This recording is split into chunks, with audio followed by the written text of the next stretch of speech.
வாசிப்போமே. 1 தீமோத்தேயுல 4வது அதிகாரத்துல 7 முதல் 9 வரைக்கும் உள்ள வசனத்தை வாசிப்போம். சீர்கேடும் கிளவிகள் பேச்சுமாய் இருக்கிற கட்டுக்கதைகளுக்கு விலகி தேவ பக்திக்கு ஏதுவான முயற்சி பண்ணு. சரீர முயற்சி அற்ப பிரயோஜனம் உள்ளது. தேவ பக்தியானது இந்த ஜீவனுக்கும் இதற்கு பின்வரும் ஜீவனுக்கும் வாக்குத்தத்தம் உள்ளது ஆகையால் எல்லாவற்றிலும் பிரயோஜனம் உள்ளது. இந்த வார்த்தை உண்மையும் எல்லா அங்கீகரிப்புக்கும் பாத்திரமுமாய் இருக்கிறது. ஆமென். ஆமென். இந்த வார்த்தை நம்ம மேல வாசிச்ச 7வது வசனத்திலையும் 8வது வசனத்திலையும் உள்ள வார்த்தைகள் வந்துட்டு நமக்கு வந்துட்டு இந்த ஜீவனுக்கு வந்துட்டு எல்லா வகையிலுமே இந்த ஜீவனுக்கும் இதற்கு பின்பு கர்த்தர் நமக்கு வந்து கர்த்தருக்குள்ள வந்துட்டு யார் யாரெல்லாம் இருக்கிறாங்களோ அவர்கள் எல்லோருக்குமே வந்துட்டு அவர் வந்துட்டு மறுரூபமாக்கப்படப்போ எல்லோரையுமே வந்துட்டு அவர் இருக்கிற வண்ணமாகவே நாமும் அவரோட வந்துட்டு அவரை வந்து தரிசிக்க போகிறோம். அதற்காக எப்பொழுதுமே வந்துட்டு நமக்கு வந்துட்டு கர்த்தர் கொடுத்திருக்கிற கட்டளையே பாத்தீங்கன்னா சரீர முயற்சிகள் எல்லாமே நம்ம மாமிசத்துக்குரிய தேகத்துக்குரிய முயற்சிகள் எல்லாமே வந்துட்டு வீணானதுன்னு சொல்லியிருக்கிறாரு. அப்ப தேவ பக்திக்கு வந்துட்டு எப்பொழுதுமே நாம வந்துட்டு முயற்சி பண்ணணும். அதற்கு சில காரியங்கள் சீர்கேடும் கிளவிகள் பேச்சுமாக இருக்கிற கட்டுக்கதைகளுக்கு நாம விலகி தேவ பக்திக்கு முயற்சி பண்ண வேண்டும் என்று கர்த்தர் வந்து நமக்கு கட்டளையாகவே கொடுத்திருக்கிறாரு. அப்ப தேவன் வந்து எப்படி இருக்கிறார்? தேவன் வந்து ஆவியாக இருக்கிறார்.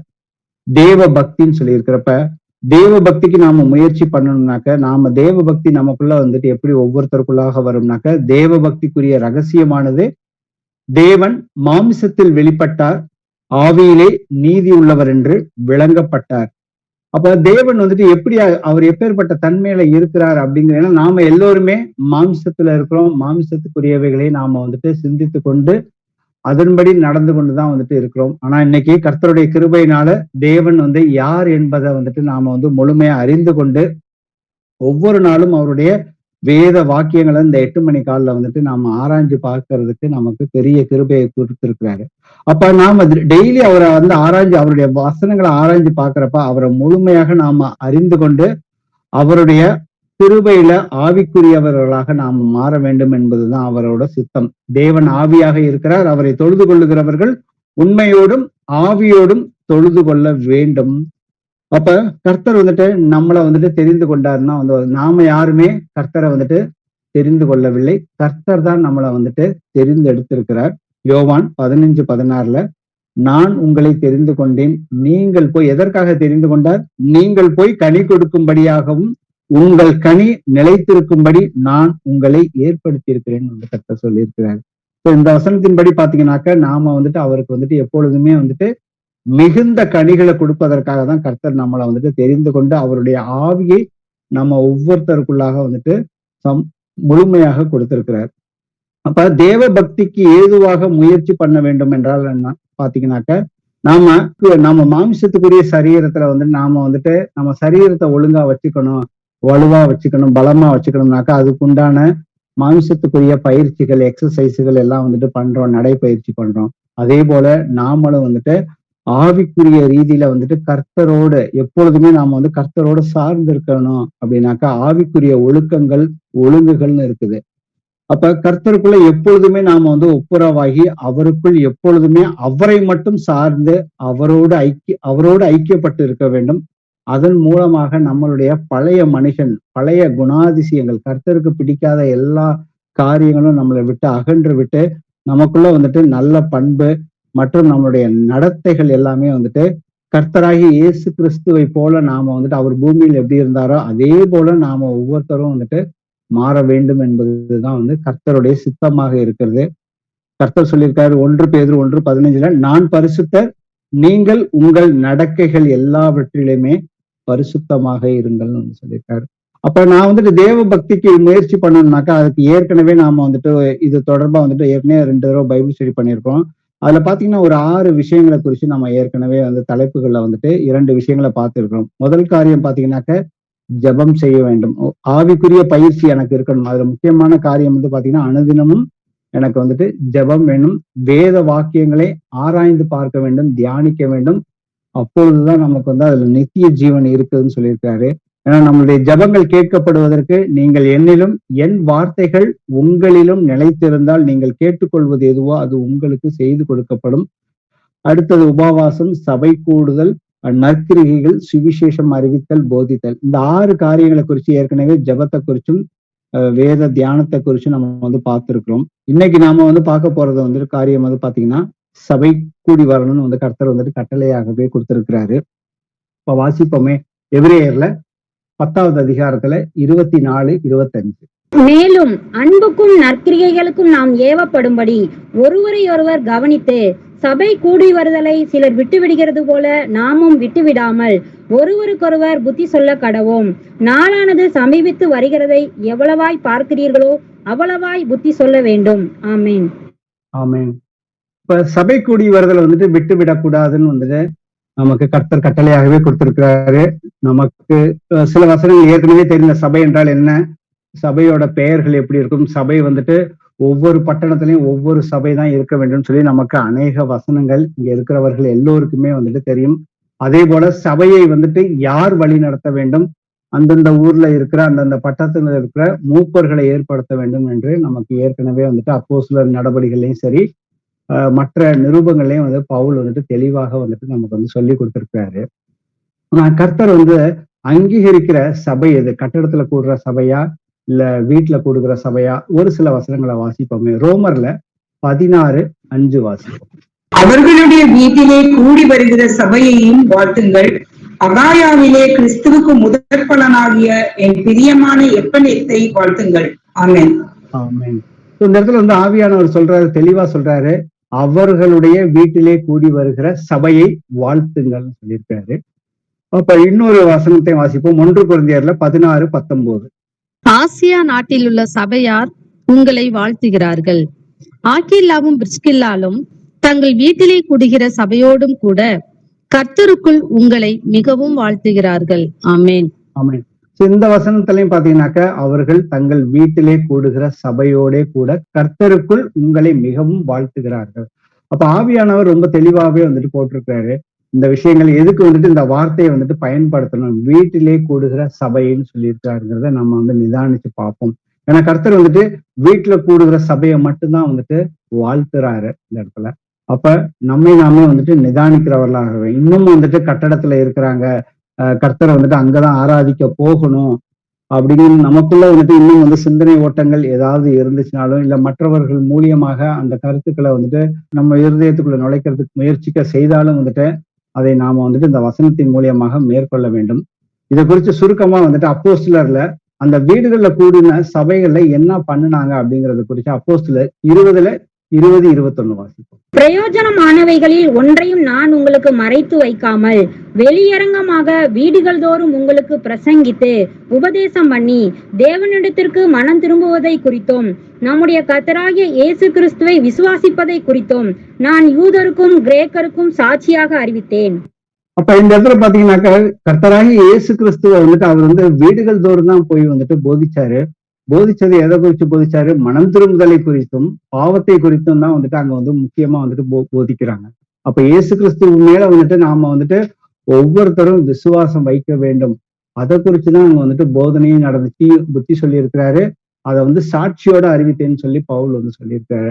அப்ப கர்த்தர் அங்கீகரிக்கிற ஒரே சபை எதுனாக்க வீடுல கூடுகிற சபை தான் அவர் அங்கீகரிக்கிறார். ஏன்னா முதல்ல மேலும் அன்புக்கும் நற்கிரிகளுக்கும் நாம் ஏவுப்படும்படி ஒருவரை ஒருவர் கவனித்து, கட்டட சபைகள்ல ஒருவரை ஒருவர் நாம கவனிக்கிறதுக்கு வாய்ப்புகள் ரொம்ப கம்மியா தான் இருக்குது. அது முழு அன்போடு அங்க எந்த அளவுக்கு கவனிக்கிறாங்க அப்படிங்கிறதையும் நாம அது நிறைய பேர் கட்டட சபைகள்ல இருந்து அங்க இருந்து அதை விட்டு வெளியில வந்தவங்களுக்கு அவங்க ஒவ்வொருத்தவங்க தங்களுடைய சாட்சிகளை, முன்னாடி நடந்த கசப்பான அனுபவங்களை குறித்து சொல்றப்ப நாம அதை புரிந்து கொள்ள முடியும் இந்த வேத வசனத்தின்படி ஏன்னா வேத வசனம் என்றைக்குமே பொய்க்காது. அது சொன்ன விஷயங்கள் அது அப்படியே முழுமையாக அப்படியே நடக்கும். அப்ப நாம சபை கூடுதல் வீடுலதான் கூடணும் அப்படிங்கிறது முதல்ல புரிஞ்சுக்கிட்டோம்.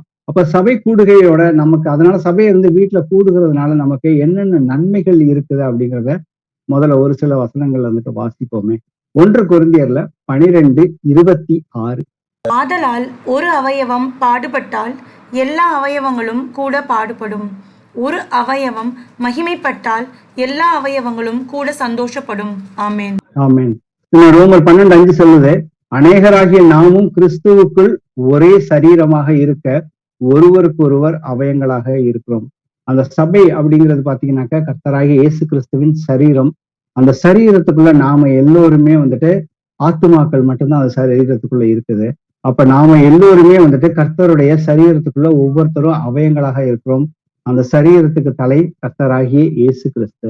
அப்ப இந்த வசனத்தின்படி பாத்தீங்கன்னா, ஒரு அவயம் பாடுபட்டால் எல்லா அவயங்களும் கூட பாடுபடும். ஒரு அவயம் மகிமைப்பட்டால் எல்லா அவயங்களுமே வந்துட்டு சந்தோஷப்படும் சொல்றப்ப, அப்ப இந்த இடத்துல பாத்தீங்கன்னா வீட்டுக்குள்ள கூடுறப்ப வந்து பாத்தீங்கன்னா இது வந்துட்டு நம்மளால வந்துட்டு பார்க்க முடியும் ஆக்சுவலா. ஏன்னா இன்னைக்கு வந்துட்டு ஏன் வந்து சபை கூடுகையினுடைய நன்மைகள், அதனால வந்து நமக்கு வந்துட்டு ஒவ்வொரு அவயங்களுக்கு என்ன வந்துட்டு அதனால கிடைக்க போற நன்மைகள் என்பதை குறிச்சுதான் நாம வந்துட்டு பார்க்க போறோம். ஏன்னா இன்னைக்கு வந்து ஆன்லைன்ல வந்து அநேகர் வந்து கூடி இருக்கிறோம். எல்லா பட்டணத்திலையும் வந்துட்டு வீட்டு சபை இருக்குதா, எல்லாராலையும் கலந்து கொள்ள முடியுதா? ஏன்னா வாரத்துல 6 நாள் நாம வந்துட்டு ஆன்லைன்ல வந்து கலந்துக்கிறோம். ஆனா வந்துட்டு கர்த்தர் வந்துட்டு நேர்லயும் வந்துட்டு நம்ம ஒருத்தர் முகமுகமாய் வந்துட்டு பார்த்து கொண்டு ஒருத்தரோட ஒருத்தர் வந்து சந்தோஷத்தை நாம வந்து பகிர்ந்து கொண்டு சாட்சிகளை பகிர்ந்து கொண்டு நமக்குள்ள ஏதாவது குறைகள் துக்கங்கள் எது இருந்தாலும் வந்து மற்ற சகோதரர்களோட பகிர்ந்து கொள்ளும் போது அவங்க வந்து ஒருத்தருக்கு ஒருத்தர் அவயங்களாக இருந்து அவர்களுக்காக வந்துட்டு ஒருத்தர் வந்து விசுவாசத்துல குறைவுள்ளவர்களாக இருக்கலாம், ஏதாவது அவிவிசுவாசம் ஒவ்வொருத்தருக்குள்ள வந்திருக்கலாம். ஆனா ஒருவரை ஒருவர் வந்துட்டு தாங்கி நடக்கிறப்ப வந்து பாத்தீங்கன்னாக்கா அங்க வந்து ஒரு பெரிய சந்தோஷமும் சமாதானமும் ஒரு விடுதலையும் கிடைக்குது. இதை வந்துட்டு நாம வந்துட்டு எப்போதுமே வந்துட்டு, ஏன்னா சபை அப்படிங்கிறது பாத்தீங்கன்னாக்கா எங்கும் வந்து சிதறிதான் வந்து போகுது. ஆதியில பாத்தீங்கன்னாக்க அந்த முதல் சபை ஆரம்பிச்சப்ப பாத்தீங்கன்னாக்க அவர்கள் எங்குமே பிரிந்து சென்றுதான் வந்துட்டு போய் வந்து சகோதரர்கள் மத்தியில வந்துட்டு சுவிசேஷத்தை வந்து முதல்ல வந்து இஸ்ரவேலுக்குள்ளயும் அதுக்கப்புறம் புறஜாதிகள் மத்தியிலும் அவர்கள் போதனை பண்ணி அங்க வந்து கர்த்தர் பெரிய பெரிய விடுதலையை கொடுத்து ஒவ்வொருத்தரையும் வந்து அனுதினமும் சபைக்குள்ள வந்துட்டு அவருடைய சரீரத்துக்குள்ள வந்துட்டு அவர் வந்து ஆத்துமாக்களை வந்து கொண்டு சேர்த்து கொண்டே இருந்தார். அப்ப நாம வந்துட்டு சபை கூடுதலை வந்துட்டு விட்டு விடக்கூடாதுங்கிறதுக்கு காரணம் வந்துட்டு ஒருவரை ஒருவர் கவனிக்கணும்னு சொல்லியிருக்காரு. அடுத்தது வாசிப்போமே, எப்படி வந்துட்டு கவனிக்க முடியும்னாக்க அந்த புத்தி சொல்றது வந்துட்டு கொலோசியர் 3:16 3:16 வாசி. கிறிஸ்துவின் வசனம் உங்களுக்குள்ளே சகல ஞானத்தோடும் பரிபூரணமாக வாசமாய் இருப்பதாக, சங்கீதங்களினாலும் கீர்த்தனைகளினாலும் ஞான பாட்டுகளினாலும் ஒருவருக்கு ஒருவர் போதித்து புத்தி சொல்லிக் கொண்டு உங்கள் இருதயத்திலே கர்த்தரை பக்தியுடன் பாடி. ஆமென். ஆமென். அப்ப நாம ஒருவருக்கொருவர் புத்தி சொல்லணும்னாக்க நம்மளுடைய மாமிசத்தின்படி வந்துட்டு மாமிசத்தின் உள்ள எக்ஸ்பீரியன்ஸ்ல கடந்த கால எக்ஸ்பீரியன்ஸ்ல நாம வந்துட்டு ஒருத்தருக்கு ஒருத்தர் கர்த்தர் வந்துட்டு இங்க வந்துட்டு புத்தி சொல்லவே சொல்லல. கிறிஸ்துவின் வசனம் உங்களுக்குள்ளே சகல ஞானத்தோடும் பரிபூரணமாக வாசமாக இருப்பதாக, ஒருவருக்கொருவர் புத்தி சொல்லி கொண்டு உங்கள் இருதயத்திலே கர்த்தரை பக்தியுடனே பாடி அப்படின்னு சொல்லியிருக்கப்ப நமக்கு இன்னைக்கு உலகத்துல நமக்கு ஏற்பட்டிருக்கிற எல்லா பிரச்சனைகளுமே ஏற்கனவே வந்துட்டு பழைய ஏற்பாட்டு காலத்திலயும் சரி, அதுக்கப்புறம் வந்துட்டு நம்மளை வழி நடத்துறவங்க மூலியமாவும் நமக்கு வந்துட்டு கர்த்தர் வந்துட்டு அநேக சாட்சிகளுடன் வந்துட்டு ஒவ்வொரு பிரச்சனைக்கும் நமக்கு வந்துட்டு பதில் கொடுத்துருக்காரு. அதை ஒவ்வொரு பிரச்சனையும் விசுவாசத்தோடு எப்படி நம்மளை வந்துட்டு மேற்கொள்ள முடியும் அதோட சாட்சியும் வந்துட்டு கர்த்தர் கொடுத்துருக்காரு. ஸோ இந்த மாதிரிதான் வந்துட்டு புத்தி சொல்லியிருக்காரு ஒழிய நம்மளுடைய உலக ஞானத்தினால அவர் வந்துட்டு புத்தி சொல்லணும்னு எங்கேயுமே வந்துட்டு சொல்லல. அடுத்தது கலாத்தியர்ல 5:13 வாசிப்போம். சகோதரரே, நீங்கள் சுயாதீனத்திற்கு அழைக்கப்பட்டீர்கள். இந்த சுயாதீனத்தை நீங்கள் மாம்சத்துக்கு ஏதுவாக அனுசரியாமல் அன்பினாலே ஒருவருக்கொருவர் ஊழியம் செய்யுங்கள். ஆமென். நாம வந்துட்டு ஒருவருக்கொருவர் அன்பினாலே ஊழியம் செய்யுங்கள்னு சொல்லி இருக்கிறப்ப நாம குடும்பத்துக்குள்ள நம்ம மாம்சத்துற பிரகாரமாக கர்த்தருக்குள்ள வர்றதுக்கு முன்னாடி நமக்குன்னு ஒரு குடும்பம் இருக்கும், பெற்றோர்கள் குழந்தைகள் நமக்கு இருக்கிறாங்க. அப்ப நம்மளோட கூட பிறந்த சகோதர சகோதரர்கள் நண்பர்கள் எல்லாருமே இருக்கிறாங்க. ஆனா இந்த வசனத்தின்படி நாம வந்துட்டு அன்பினாலே ஒருவருக்கு ஒருவர் ஊழியம் செய்தோமா அப்படின்னு பார்த்தோம்னாக்க 100% யாராலையுமே அப்படி வந்து பண்ணிருக்க முடியாது. இங்க பாத்தீங்கன்னா உள்ள வந்துட்டு நமக்குள்ள வந்து பொறாமைகள் வஞ்சனைகள் நிறைய விஷயங்கள் வந்துட்டு அடங்கி இருக்கும். ஆனா இங்க வந்து கர்த்தருடைய சபைக்குள்ள வந்ததுக்கு அப்புறம் இதுதான் வந்துட்டு யார் என் சகோதரர் யார் என் தாயின்னு சொல்றப்ப யாரெல்லாம் என் பிதாவின் வசனத்துக்கு கீழ்ப்படிந்து நடக்கிறார்களோ அவர்களே வந்துட்டு என்னுடைய சகோதரனும் சகோதரியும் தாயுமாக இருக்கிறார்கள் சொல்லி இருக்கிறப்ப அப்ப நாம சபைக்குள்ள இன்னைக்கு வந்துட்டு நாம சபைக்குள்ள வந்ததுக்கு அப்புறம் இந்த வீட்டு சபைகளுக்குள்ள வந்ததுக்கு அப்புறம் பாத்தீங்கன்னாக்கா ஒருவரை ஒருவர் எப்படி கவனிக்கிறோம், எப்படி ஒருவருக்கு ஒருவர் வந்துட்டு எந்த ஒரு எதிர்பார்ப்பும் இல்லாம வந்துட்டு ஊழியம் செய்ய முடியுது அப்படிங்கிறத நாமே வந்துட்டு நிதானித்து பார்க்க முடியும். அடுத்தது யாக்கோபுல 5:16 வாசிப்போம். நீங்கள் சொஸ்தமடையும்படிக்கு உங்கள் குற்றங்களை ஒருவருக்கொருவர் அறிக்கையிட்டு ஒருவருக்காக ஒருவர் ஜெபம் பண்ணுங்கள். நீதிமான் செய்யும் ஊக்கமான வேண்டுதல் மிகவும் பலனுள்ளதாய் இருக்கிறது. ஆமேன். ஆமேன். யாராவது சபைக்குள்ள வந்துட்டு ஏதாவது ஒரு உடல் ரீதியா வந்துட்டு சரீரத்துல வந்துட்டு பலவீனம் அடைஞ்சு ஏதாவது நோய்கள் இருந்தாலும் சரி, அப்ப அந்த நோய்கள் வந்து விடுதலை கொடுப்பதற்கு கர்த்தர் எப்பொழுதுமே வந்து வல்லவராக தான் இருக்கிறார். அந்த காரியத்தை, அந்த விடுதலை வந்து கர்த்தர் ஏற்கனவே வந்து அவர் செய்து முடித்து விட்டார். 1 பேதுரு 2:24 சொல்லுது, அவருடைய தழும்புகளால் நீங்கள் சுகமானீர்கள்னு சொல்லி ஏற்கனவே வந்து அந்த காரியத்தை செய்து முடித்து விட்டார். இதை இன்னைக்கு நாம அறியாமல் அநேகர் வந்துட்டு நமக்கு வியாதிகள் வந்தாக்க முதல்ல வந்துட்டு கர்த்தர் கொடுத்த வார்த்தையின்படி, அந்த வார்த்தை நமக்குள்ள இருந்துச்சுனாக்க முதல்ல வந்து கர்த்தர்கிட்ட நாம வந்துட்டு அவர் எப்படி வந்துட்டு நீங்கள் வந்துட்டு ஒவ்வொருவரும் சொஸ்தமடையும்படிக்கு நீங்கள் வந்துட்டு மனம் மாறி குணமடையுங்கள் வந்து கர்த்தர் அப்போஸ்தலர் 3:20 சொல்லியிருக்காரு. அப்ப இந்த இடத்துல பாத்தீங்கன்னாக்க நாம ஏதாவது சகோதரருக்கு எதிராக ஏதாவது ஒரு குற்றங்களை பண்ணியிருந்தோம்னாக்க ஒருவருக்கு ஒருவர் அறிக்கையிட்டு ஒருவருக்கு ஒருவராக ஜெபம் பண்ணுங்கள். நீதிமான், ஏன்னா நாம ஒருவருக்கு ஒருவர் அறிக்கையிடுறப்ப நம்மளுடைய பாவங்கள் வந்து இந்த இடத்துல வந்து மன்னிக்கப்படுகிறது. அதுக்கப்புறம் கர்த்தர் நீதிமான்களுடைய ஜெபத்தை எப்பொழுதுமே வந்துட்டு கேட்கிறதற்கு அவருடைய கண்கள் வந்து நோக்கி கொண்டிருக்கிறதுன்னு நம்ம வந்து வசனம் வந்து பாக்குறோம். 1 பேதுரு 3:3 நீதிமான் செய்யும் ஊக்கமான வேண்டுதல் மிகவும் பலனுள்ளதாக இருக்கிறது. அப்ப நமக்கு எவ்வளவு நன்மைகள் வந்துட்டு இருக்குதுங்கிறத நம்ம நிதானிச்சு பார்ப்போமே.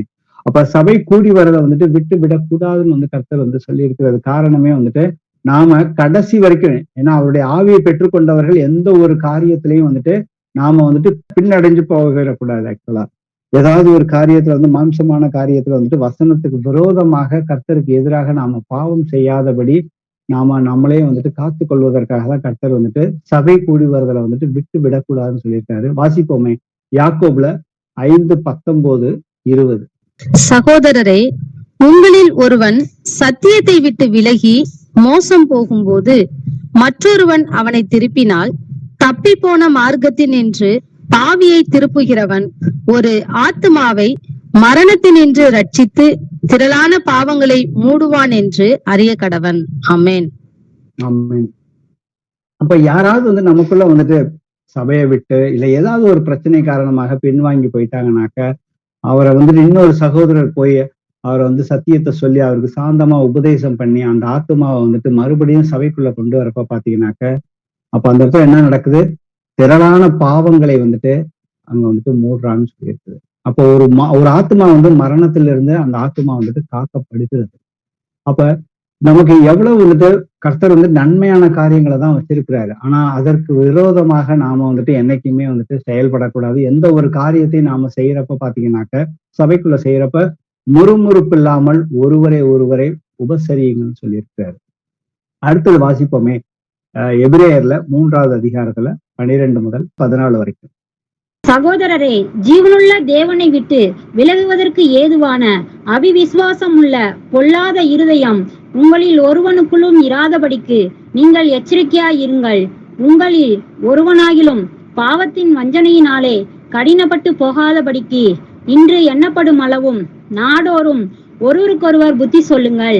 நாம் ஆரம்பத்திலே கொண்ட நம்பிக்கையை முடிவு பரியந்தம் உறுதியாய் பற்றி கொண்டிருப்போமாகில் கிறிஸ்துவினிடத்தில் பங்குள்ளவர்களாய் இருப்போம். ஆமேன். ஆமேன். இப்போ இந்த இடத்துல பாத்தீங்கன்னா நம்ம ஏற்கனவே எபிரேயர்ல வாசிச்ச அந்த 10:25 நாளானது சமீபத்து வருகிறது, எவ்வளவோ பார்க்கிறீர்களோ அவ்வளவாக புத்தி சொல்ல வேண்டும் சொல்லியிருக்காரு. அப்ப இன்னைக்கு யாராவது வந்துட்டு அவிவிசுவாசம் உள்ள பொல்லாத இருதயம் உங்களில் எல்லோருக்குள்ளும் இராதபடிக்கு நீங்கள் எச்சரிக்கையாக இருங்கள்.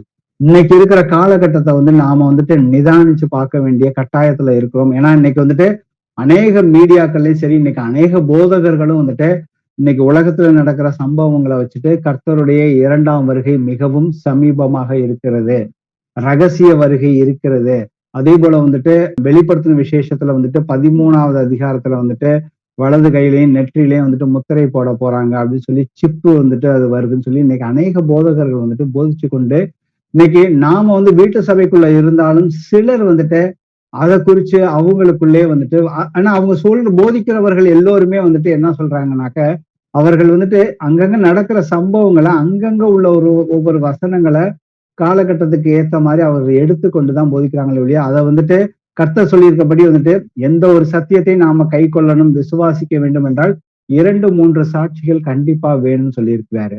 அப்ப நாம அடிக்கடி அந்த மீடியா, அந்த நியூஸ் மற்றவர்கள் சொல்வதையும் கேட்டுக்கிட்டு நாம வீட்டு சபையிலையும் வந்துட்டு நாம வந்துட்டு சில சத்தியங்களை நம்ம வந்து ஆழமா வந்து புரிஞ்சுக்கிட்டோம்.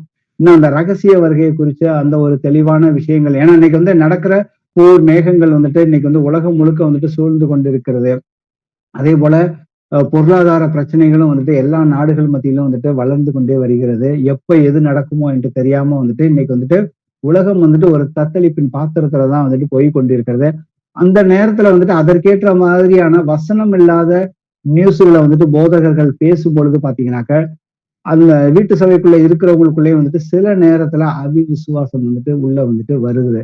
அததான் வந்துட்டு கர்த்தர் இங்க வந்து சொல்றாரு, ஜீவனுள்ள தேவனை விட்டு விலகுவதற்கு ஏதுவான அவிவிசுவாசம் உள்ள பொல்லாத இருதயம் உங்களுக்குள்ளும் இராதபடிக்கு நீங்கள் எச்சரிக்கையாக இருங்கள்னு வந்து சொல்லியிருக்காரு. ஏன்னா நமக்கு ஏதாவது ஒரு வசனத்தை வந்து கர்த்தர் வந்து அடிப்படையா சொல்லியிருக்காரு. கர்த்தருடைய வருகை எப்படி இருக்கும், அவர் எப்ப வருவாரு, அந்த காலகட்டங்களை எல்லாமே வந்து வசனத்தின் வழியா நம்ம ஏற்கனவே ஆராய்ஞ்சு பார்த்திருக்கிறோம். ஆனா கர்த்தர் என்ன சொல்லியிருக்காரு, நீங்க முடிவு பரியந்தமும் நீடிய பொறுமையாக தான் இருக்கணும்னு சொல்லியிருக்காரு. நம்ம நினைச்ச நேரத்துல கர்த்தர் வந்துட்டு வரமாட்டாரு. அவர் ஒவ்வொரு காரியங்களையும் நேர்த்தியாக வந்துட்டு அவர் வந்துட்டு செய்யறாரு. ஏன்னா கர்த்தருடைய வருகை இன்னைக்கு இல்லைனாக்க அது நமக்கு கிடைச்ச வந்து பெரிய கிருபை. நாம இன்னும் என்னென்ன காரியங்களில் வந்து பரிசுத்தம் ஆக வேண்டுமோ, அந்தந்த காரியங்களை நாம மனம் திரும்ப வேண்டுமோ, நாம யாருடன் ஒப்புரவாக வேண்டுமோ, அந்த எல்லா காரியங்களையும் நாம செய்வதற்கு கர்த்தர் வந்துட்டு இன்னும் வந்துட்டு நாட்களை வந்து நமக்கு வந்துட்டு அதிகமாக கொடுத்து கொண்டே இருக்கிறார். அப்ப எந்த ஒரு காரியத்திலையும் நாம வந்துட்டு இருதயம் வந்துட்டு கடினப்பட்டு போகாதபடிக்கு இன்று எனப்படும் அளவு நம்ம நாள்தோறும் ஒருவருக்கு ஒருவர் புத்தி சொல்ல வேண்டும். நம்ம ஆரம்பத்துல அந்த ஆதியிலே கொண்டிருந்த அந்த முதல் அன்பை வந்துட்டு என்னைக்குமே நாம வந்துட்டு கடைசி வரைக்கும் அதுல வந்து உறுதியாக இருக்கணும். அததான் எபேசு சபைக்கு சொல்லியிருப்பாரு, நீ ஆதியிலே இருந்த கொண்ட அன்பை வந்துட்டு நீ விட்டு விட்டாயின்னு சொல்லி உன் பேரில் எனக்கு குறை இருக்குன்னு சொல்லியிருக்காரு. அந்த குறை நம்ம இடத்துல இருக்குதா அப்படிங்கிறதை நாமே வந்துட்டு நிதானிச்சு பார்ப்போம். அடுத்தது கலாத்தியர்ல 6:10 வாசி. ஆகையால் நமக்கு கிடைக்கும் சமயத்திற்கு தக்கதாக யாவருக்கும் விசேஷமாக விசுவாச குடும்பத்தார்களுக்கும் நன்மை செய்ய கடவோம். ஆமென். ஆமென். அப்ப நாம வந்துட்டு கர்த்தர் வந்து யார் என் தாய், யார் என் சகோதரன் சொல்றப்ப வந்து சபைக்குள்ள ஒவ்வொரு அவையும் வந்துட்டு சகோதர சகோதரிகளாக தான் நாம வந்துட்டு இருக்கிறோம்.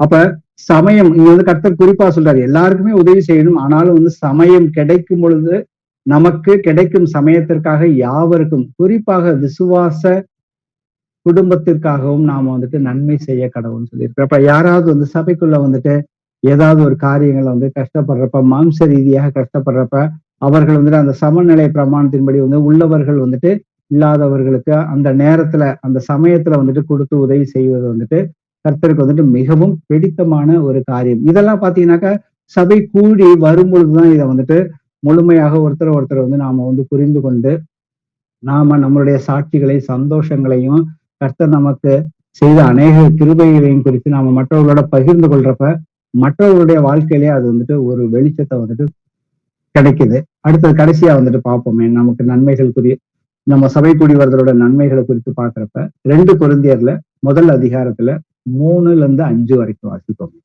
நமது கர்த்தராகிய இயேசு கிறிஸ்துவின் பிதாவாகிய தேவனும் இரக்கங்களின் பிதாவும் சகலவிதமான ஆறுதலின் தேவனுமாய் இருக்கிறவருக்கு ஸ்தோத்திரம்.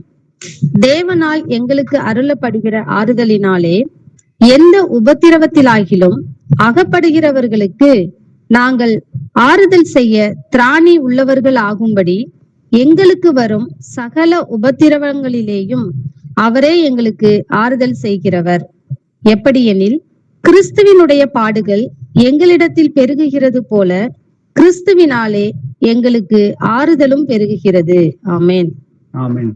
நாம ஒவ்வொருத்தருக்குமே வந்துட்டு இன்னைக்கு வந்துட்டு கர்த்தராகிய இயேசு கிறிஸ்து நமக்கு வந்து சொல்லியிருக்காரு, கண்டிப்பா வந்துட்டு இயேசு கிறிஸ்துவின் நாமத்தினால உங்களுக்கு உபத்திரவங்கள் கண்டிப்பா உண்டுன்னு வந்து சொல்லியிருக்காரு.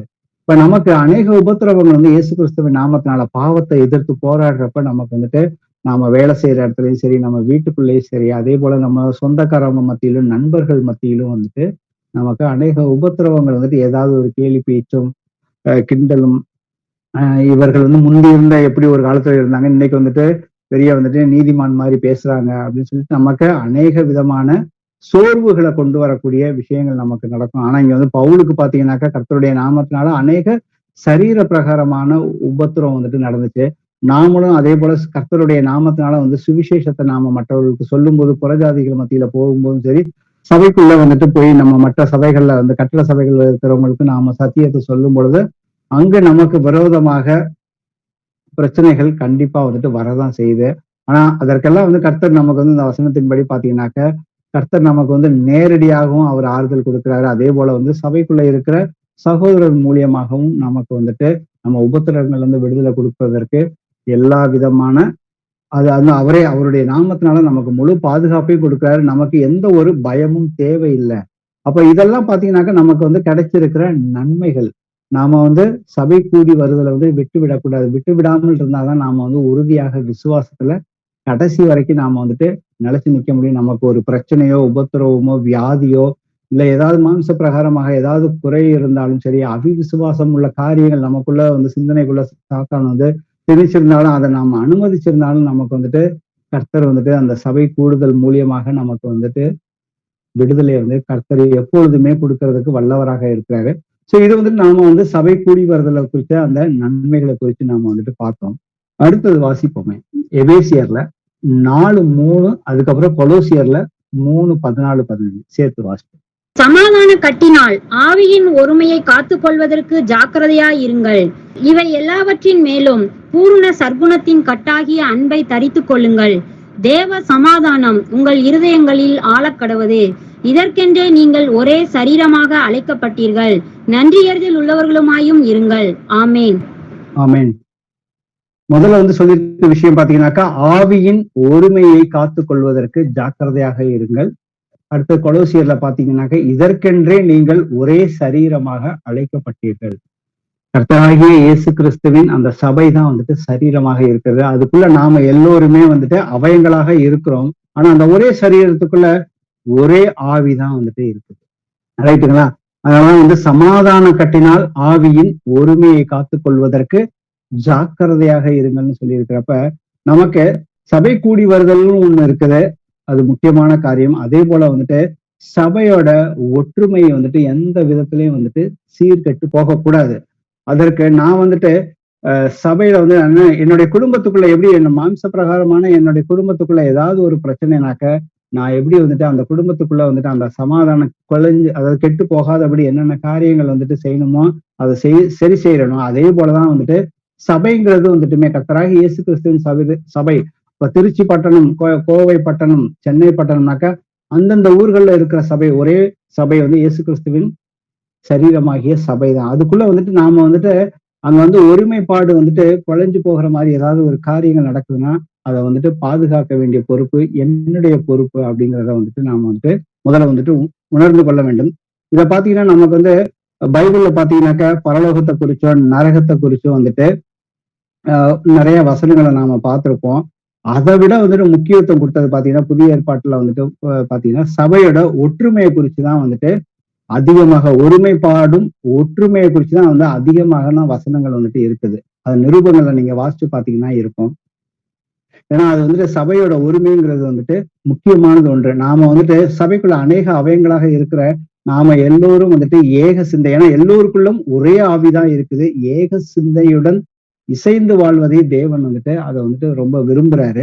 சபையோட ஐக்கியங்கிறது வந்துட்டு ஆத்துமாக்களுடைய ஒற்றுமை. அதை நாம வந்துட்டு அழித்தோம் என்றால் அதுக்கு வந்து எப்படின்னாக்க கிறிஸ்துவின் சரீரமாகிய சபையிலிருந்து அதன் இருதயத்தை வந்துட்டு கிழிச்சு போடுற மாதிரிதான் இருக்கும் அப்படின்னு சொல்லியிருக்காரு.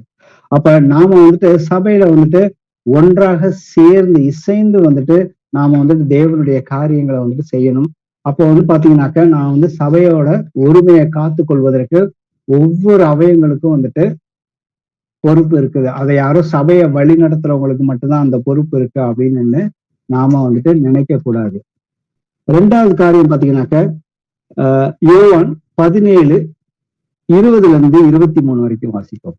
அவர்கள் எல்லோரும் ஒன்றாய் இருக்கவும் பிதாவே, நீர் என்னை அனுப்பினதை உலகம் விசுவாசிக்கிறதற்காக நீர் என்னிலேயும் நான் உம்மிலேயும் இருக்கிறது போல அவர்கள் எல்லோரும் நம்மில் ஒன்றாய் இருக்கவும் வேண்டிக் கொள்ளுகிறேன்.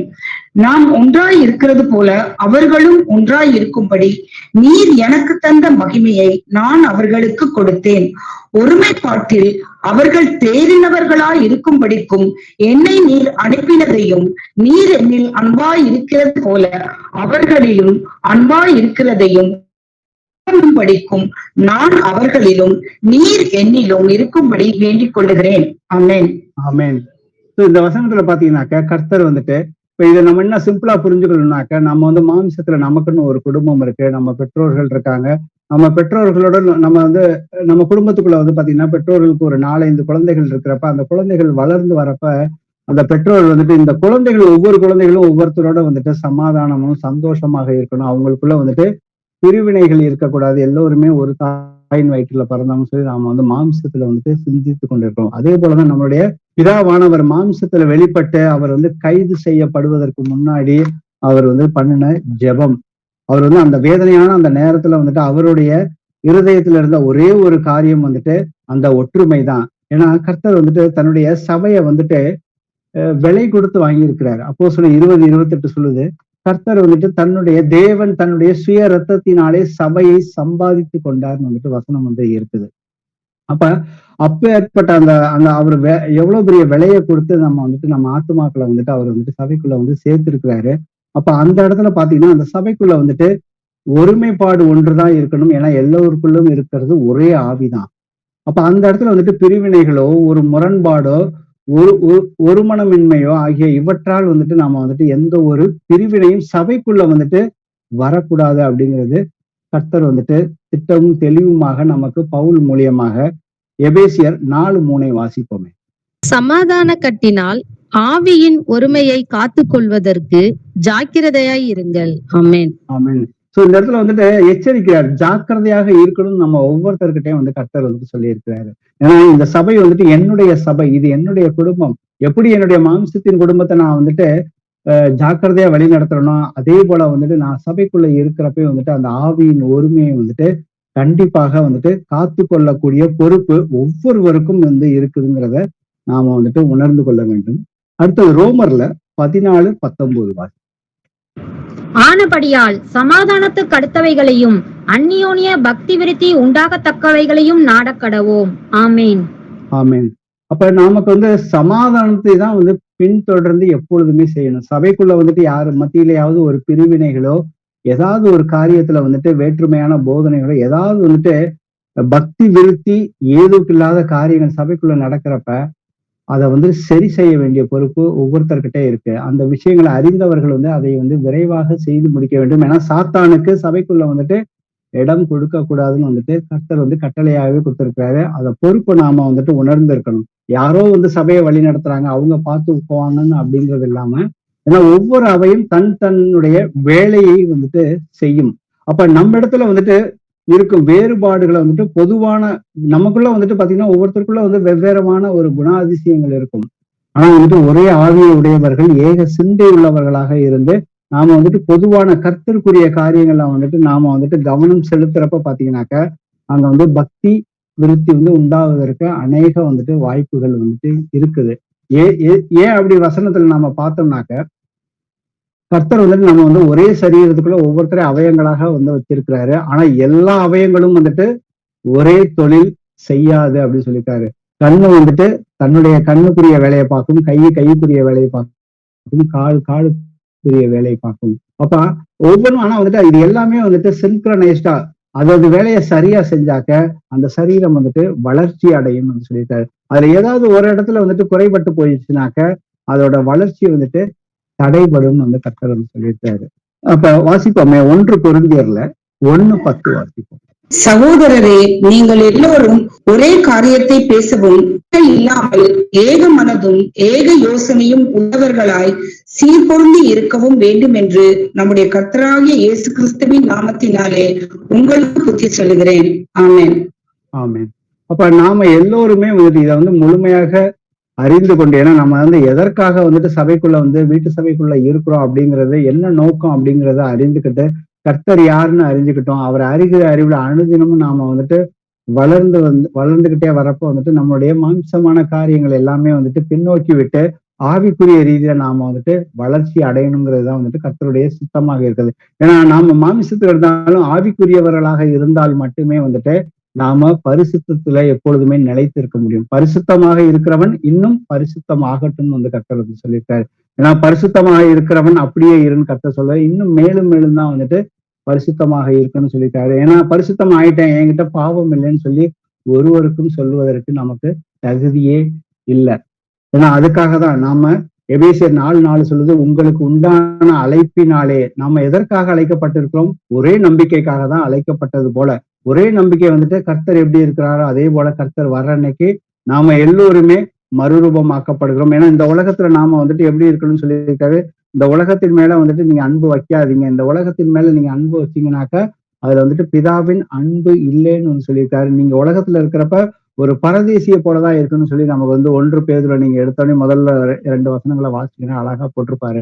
நாம வந்துட்டு இந்த பூமியில வந்துட்டு அப்படிதான் வந்துட்டு ஆபிரகாம் முதல் கொண்டு மற்ற பழைய ஏற்பாட்டு பரிசுத்தவான்கள் தங்களை வந்துட்டு பரதேசிகள், அந்நியர்கள் என்று, இந்த பூமிக்கு சொந்தம் இல்லாதவர்கள் என்று தங்களுக்கு கர்த்தர் வந்துட்டு நியமிச்சு வச்சிருக்கிற அவர் வந்துட்டு அந்த பரலோக வாழ்க்கைக்குரிய அவரோடு சேர்ந்து வாழக்கூடிய வாழ்க்கையை நோக்கி போனனால அவர்கள் வந்து இந்த உலகத்தை வந்துட்டு தங்களுக்கு பாத்திரமாக எண்ணப்படலைன்னு வந்து சொல்லியிருக்குது. ஸோ அதே போலதான் நமக்கு உண்டான அழைப்பினாலே நீங்கள் ஒரே நம்பிக்கைக்கு அழைக்கப்பட்டது போல ஒரே சரீரமும் ஒரே ஆவியும் உண்டுன்னு சொல்லியிருக்கிறாரு.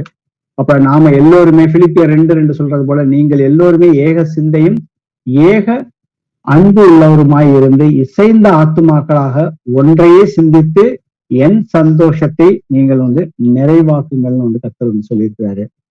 அப்ப நாம சபைக்குள்ள இருக்கிறப்ப வந்துட்டு நமக்குள்ள எந்த ஒரு பிரிவினைகளும் நமக்குள்ள இருக்கக்கூடாது அப்படிங்கிறத நம்மை நாமே வந்துட்டு நிதானித்து வந்துட்டு பார்க்க வேண்டும்.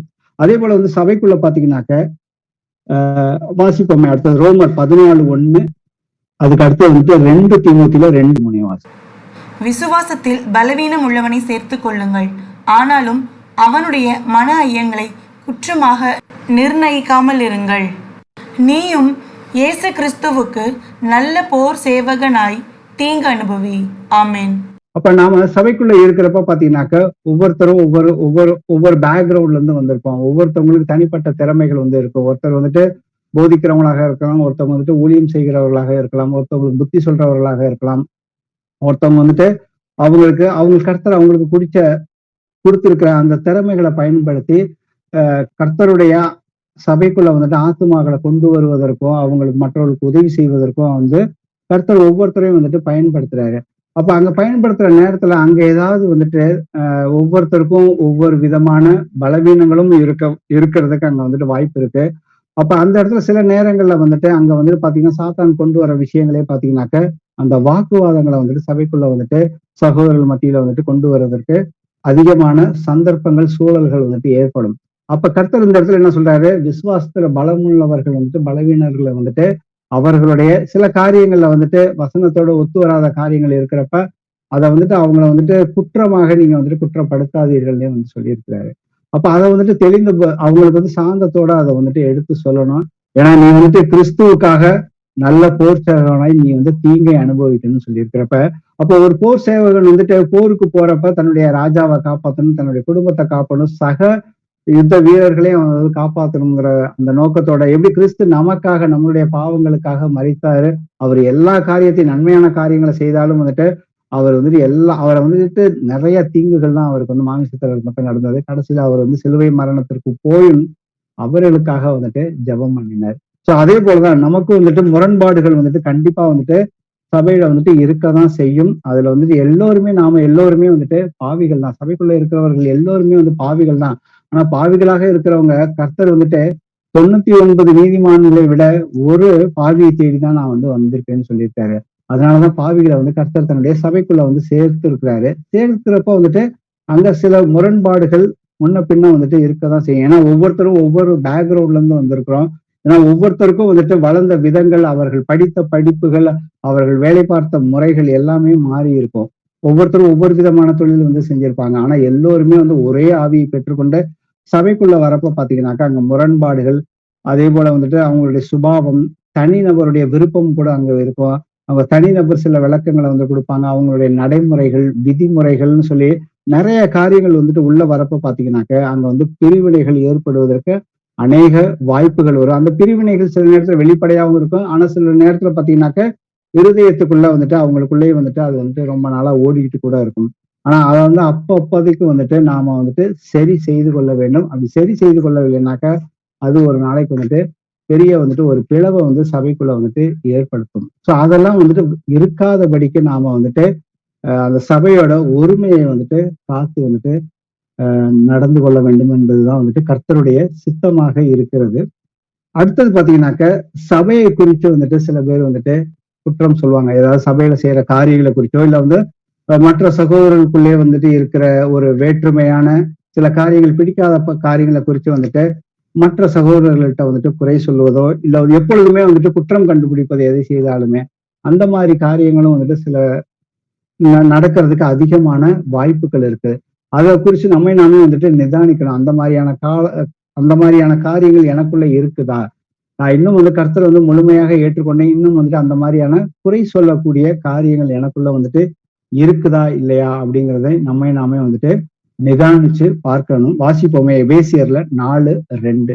மிகுந்த மன தாழ்மையும் சாந்தமும் நீடிய பொறுமையும் உடையவர்களாய் அன்பினால் ஒருவரை ஒருவர் தாங்கி. ஆமென். ஆமென். கடைசியா வந்துட்டு அன்பு ஒன்றுதான் வந்துட்டு மேலோங்கி நிற்க போகிறது. ஏன்னா நமக்கு வந்து தீர்க்க தரிசன வரங்களாக இருந்தாலும் சரி, என்ன வரங்கள் நமக்குள்ள வந்துட்டு வேலை செய்தாலும் கடைசியா வந்துட்டு நமக்கு வந்து மலையை பெயர்க்கத்தக்க விசுவாசம் இருந்தாலும் நம்பிக்கை இருந்தாலும் வந்துட்டு கடைசியா வந்துட்டு நிலைச்சு நிக்கிறது அன்பு ஒன்றுதான். அப்ப நம்ம சரீரத்துக்குள்ள ஒவ்வொருத்தரும் ஒரே குடும்பத்துக்குள்ள அவயங்களாக இருக்கிறப்ப, நம்ம மாமிசத்துல இருக்கிறப்ப நம்ம பெற்றோர்களுடைய ஏதாவது ஒரு வேறுபாடோ இல்ல வந்து நம்ம சகோதரர்களோட நண்பர்களோட வேறுபாடு இருக்கிறப்ப சில நேரத்துல நம்ம கடைசியா அட்ஜஸ்ட் பண்ணிட்டு போவோம். ஆனா இங்க வந்து சபைக்குள்ள இருக்கிறப்ப பாத்தீங்கன்னாக்க நாம எல்லா காரியத்தையும் வந்துட்டு மிகுந்த மனத்தாழ்மையும், கர்த்தர் எப்படி வந்துட்டு சீஷர்களுடைய கால கழுவினார், அவர் எவ்வளவு தாழ்மையா தன்னை வந்துட்டு தாழ்த்தினார் அப்படிங்கிறத பாத்தீங்கன்னாக்கா அதே போல இன்னொரு இடத்துல வந்து சொல்வாரு, எவன் தன்னை வந்து உயர்ந்தவனாக எண்ணுகிறானோ அவன் வந்து முதல்ல வந்துட்டு தன்னைத்தான் முதல்ல வந்துட்டு இந்த பூமிக்குரிய வாழ்க்கையில வந்துட்டு எல்லா காரியங்களையும் வந்துட்டு தாழ்ந்து நடக்கணும்னு வந்து கர்த்தர் சொல்லியிருக்காரு. அதே சமயத்துல ரெண்டாவது வந்துட்டு சாந்தமும் நீடிய பொறுமையா இருக்கணும். அப்படி இருந்தாதான் நம்மளால வந்துட்டு அன்பினால வந்துட்டு மற்றவர்கள் செய்யற காரியங்களை வந்துட்டு தாங்க முடியும்னு சொல்லியிருக்காரு. சோ இந்த மனத்தாழ்மையும் சாந்தமும் நீடிய பொறுமையும் இல்லைனாக்க நம்மளால வந்துட்டு உண்மையான அன்புல வந்துட்டு நாம வந்து ஆவிக்குரியவர்களாக நடக்க முடியாது சபைக்குள்ள. நாமே வந்துட்டு நிதானிச்சு பார்ப்போம். அடுத்தது பாத்தீங்கன்னாக்க இந்த ஒரு காரியத்திலே நாம வந்துட்டு குற்றம் சொல்வது குறை சொல்வதுமாகவே இருக்க பழகி இருப்போம். சில நேரங்கள்ல பாத்தீங்கன்னாக்க வாசிப்போமே ரோமர்ல 14:10. இப்படி இருக்க நாம் இனிமேல் ஒருவரையொருவர் குற்றவாளிகள் என்று தீர்க்காதிருப்போமாக. ஒருவனும் தன் சகோதரனுக்கு முன்பாக தடுக்கலையும் இடரலையும் போடலாகாதென்றே தீர்மானித்துக் கொள்ளுங்கள். ஆமேன். ஆமேன். இப்ப பாத்தீங்கன்னாக்க நம்ம வந்துட்டு சகோதரர்கள் மத்தியில வந்துட்டு விமர்சனம் பண்ணுவதோ கேலி கிண்டல் பண்ணுவதோ சில நேரத்துல வந்துட்டு பழைய மனுஷன் வந்து சில நேரத்துல வந்துட்டு எட்டி பார்ப்பான். அப்ப சபைக்குள்ள வந்துட்டு அந்த மாதிரியான காரியங்கள் இல்லாதபடி நாம வந்துட்டு நம்மளுடைய பேச்சும் நம்மளுடைய சிந்தனையும் வந்துட்டு ஆவிக்குரிய காரியங்கள் இருந்தா மட்டும்தான் வந்துட்டு நாம வந்துட்டு இன்னும் வந்து கர்த்தருக்காக செய்ய வேண்டிய காரியங்கள் வந்துட்டு அநேக காரியங்கள் வந்துட்டு இருக்குது. அநேக ஆத்துமாக்களை வந்துட்டு நாம வந்து புறஜாதிகள் மத்தியிலிருந்து கர்த்தருக்குள்ள கொண்டு வரணும்னாக்க நாம விசுவாசம் இருக்குது. அந்த விசுவாசத்தினால வந்துட்டு விசுவாசம் வந்துட்டு தேவனுடைய ராஜ்யம் பேச்சிலே மாத்திரமல்ல பலத்திலையும் இருக்குதுன்னு வந்து கர்த்தர் சொல்லியிருக்காரு. கர்த்தர் நமக்கு வந்துட்டு ஒரு நாளைக்கு வந்துட்டு அவர் வந்துட்டு நியாய தீர்ப்பு நாள்ல நம்ம கிட்ட வந்துட்டு அவர் அதிகமான தாளந்துகளை கொடுத்திருக்காரு, வரங்களை கொடுத்திருக்காரு. அது எல்லாவற்றுக்குமே நாம வந்துட்டு கணக்கு ஒப்புவிக்க வேண்டும். நாம சபைக்குள்ள வந்துட்டு மாம்சமான காரியங்களை வந்துட்டு சிந்திச்சு பேசிக்கொண்டே இருந்தோம்னாக்க நாம வந்து செய்ய வேண்டிய ஆவிக்குரிய காரியங்கள் இன்னும் அநேகமான காரியங்கள் இருக்குது. ஏன்னா பவுல் வந்து சொல்றாரு இப்ப ரோமர்ல 15:18, புறஜாதியரை வார்த்தையினாலும் செய்கையினாலும் கீழ்ப்படிய பண்ணும்படிக்கு அற்புத அடையாளங்களின் பலத்தினாலும் தேவ ஆவியின் பலத்தினாலும் கிறிஸ்துவானவர் என்னை கொண்டு நடப்பித்தவைகளை சொல்வதே அல்லாமல் வேறு ஒன்றையும் சொல்ல நான் துணிவதில்லை. இங்க வந்து பவுல் பாத்தீங்கன்னாக்க புறஜாதியரை வந்துட்டு கர்த்தருக்குள்ள கொண்டு வரப்ப அங்க வந்துட்டு வார்த்தையினாலும் செய்கைகளினாலும் கீழ்ப்படிய பண்ணும்பட்டு அங்க வந்து அநேக அற்புதங்கள் அடையாளங்கள் அன்று நடந்தது போல இன்றைக்கும் நம்மளுடைய வாழ்க்கையில வந்துட்டு ஒவ்வொருத்தருடைய தனிப்பட்ட வாழ்க்கையில வந்துட்டு கர்த்தர் வந்து நோய்களை வந்துட்டு டாக்டர் போகாமே வந்துட்டு கியூர் பண்ணியிருப்பாரு. அதே போல அதே விசுவாசத்துல நாம வந்து மற்றவர்களையும் வந்துட்டு புறஜாதியர்கள் மத்தியிலையும் வந்து நாம வந்து விசுவாசத்தோட ஆவிக்குரிய காரியங்களை நாம வந்துட்டு சிந்திச்சு கொண்டே இருந்தோம்னாக்க தேவன் வந்து அவர்களுடனே இருந்து நடந்த அற்புதங்களினாலே வசனத்தை உறுதிப்படுத்தி இருக்கிறாருங்க. அந்த வசனம் இருக்குது. நமக்காக மட்டுமே பிரியமாக நடந்து கொள்ளாமல் போட்டிருக்குதுல்ல. அப்ப கர்த்தர் கொடுத்த வரங்களை எனக்காகவே நான் எப்பொழுதுமே பயன்படுத்தக்கூடிய மனுஷனாக இல்லாம நான் வந்துட்டு மற்றவர்களுக்காகவும், ஏன்னா அவர்கள் ஒவ்வொருவருமே வந்துட்டு இந்த அற்புதங்கள் அடையாளங்களை பார்த்தாங்கன்னாக்க தேவனை வந்துட்டு முழுமையாக ஏற்றுக்கொண்டு மனம் திரும்பி சபைக்குள்ள வந்துட்டு ஒரு அங்கத்தினராக மாறி அவர்கள் பாவ வாழ்க்கையிலிருந்து விடுதலை பெற்று இன்னைக்கு நான் வந்து ஒரு வாய்ப்பு கிடைச்சிட்டு ஒரு சகோதரி எனக்கு வந்துட்டு கால் பண்ணாங்க. அவங்க வந்து முந்தானத்து அந்த மதுரை மீட்டிங்க்கு வந்த பார்வையற்ற ஒரு சகோதரி. அவங்க அவங்க அவங்க வந்து பேசிக்கலி ஒரு ஹிந்து. அவங்க வந்துட்டு எனக்கு போன் பண்ணி என்ன கேட்டாங்கன்னாக்க, அடுத்தாப்புல நடக்கிற மீட்டிங்க்கு என்ன கூப்பிடுங்க, நான் வர்றேன் அப்படின்னு வந்து சொன்னப்ப நான் வந்து அவங்கள்ட்ட வந்து திருப்பி சத்தியத்தை நீங்க வந்து கேட்டீங்களே, சத்தியம் உங்களுக்கு புரிஞ்சிருக்குதா, உங்க குடும்பத்துல சமாதானம் இருக்குதா, உங்களுக்கு வந்து நீங்க வந்து பார்வை அடையணும் அப்படிங்கிற அந்த விருப்பம்லாம் இருக்குதா அப்படின்னு கேட்கிறப்ப அதெல்லாம் இருக்குது அப்படின்னு சொன்னாங்க. அப்ப நீங்க வந்துட்டு உங்க பாவத்துக்காக நீங்க வந்துட்டு மன்னிப்பு கேட்கணும், கர்த்தர் உங்களுக்காக வந்துட்டு மரித்திருக்கிறார் அப்படின்னு அந்த சுவிசேஷத்தை சொன்னும் பொழுது அவங்களுக்கு வந்துட்டு புரிஞ்சுக்கிட்டாங்க. சரிங்க அப்படின்னு சொன்னாங்க. அப்புறம் நான் பாவம்னா என்னங்கிற காரியத்தை குறித்து அவங்களுக்கு வந்து சொல்லி கொடுக்குறப்ப நான் ஒரு பாவமும் அப்படி செய்யலையே அப்படிங்கிறத சொன்னதுக்கு அப்புறம், ஏன்னா அவங்களுக்கு பாவம்னா எதுவுமே வந்துட்டு தெரியாத நிலைமையில இன்னைக்கு அநேக புறஜாதியர் இருக்காங்க. அதுவும் இந்த சகோதரி வந்துட்டு பார்வை இல்லாத சகோதரி.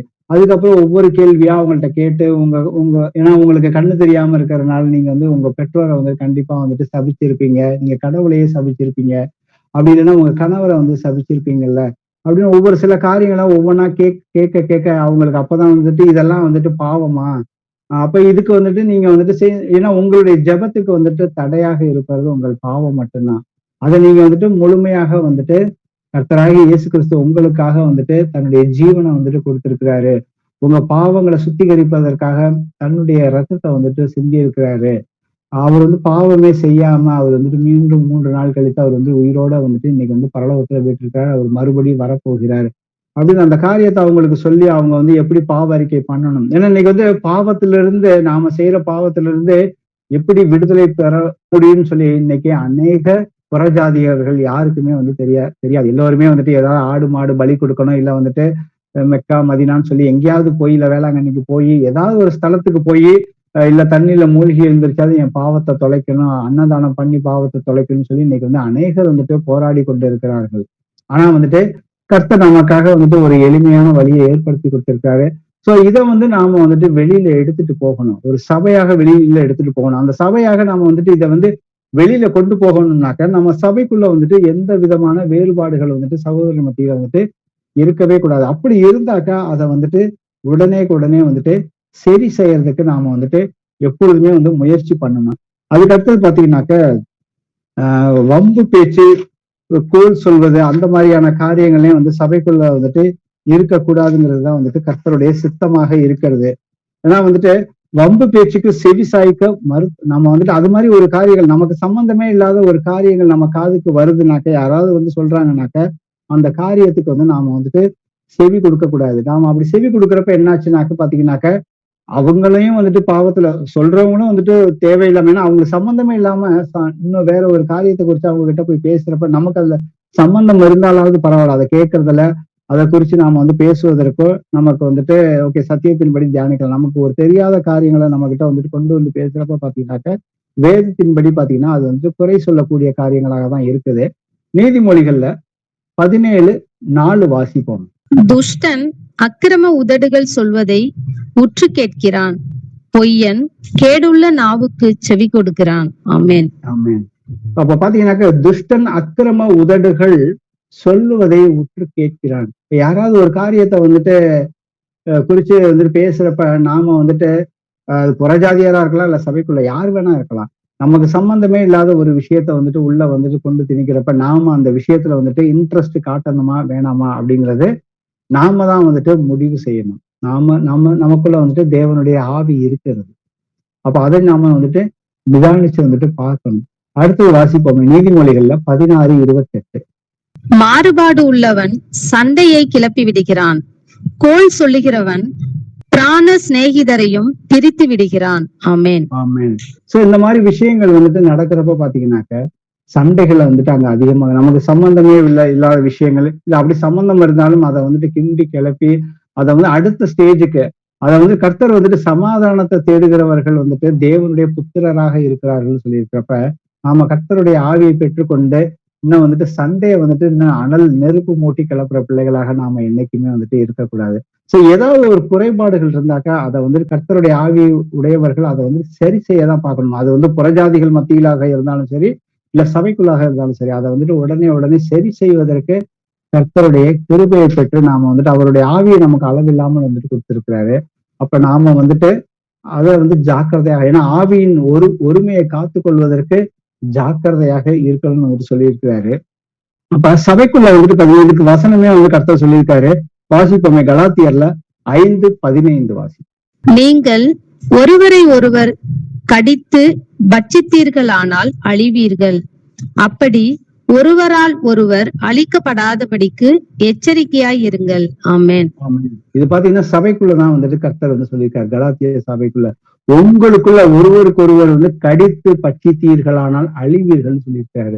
அங்க உங்களுக்குள்ள வந்துட்டு வேற்றுமையான சிந்தனைகளோ வாக்குவாதங்களோ ஒருவரை ஒருவர் வந்துட்டு குறித்து குறை சொல்வதோ வந்து கர்த்தர் வந்துட்டு சொல்லியிருக்காரு. அப்படி அதையும் மீறி என் வார்த்தையை மீறி உங்களுக்குள்ள அந்த மாதிரி காரியங்கள் இருந்துச்சுனாக்க ஒருவர் அழிக்கப்படாதபடிக்கு எச்சரிக்கையாக இருங்கள்னு வந்து சொல்லியிருக்காரு. அப்ப நாம வந்துட்டு எந்த அளவுக்கு வந்துட்டு நமக்குள்ள அந்த மாதிரியான காரியங்கள் ஏதாவது இருக்குதா அப்படிங்கறத நாமே வந்துட்டு நிதானித்து பார்க்க வேண்டும். ஏன்னா காலம் வந்து சமீபமாக இருக்கிறது.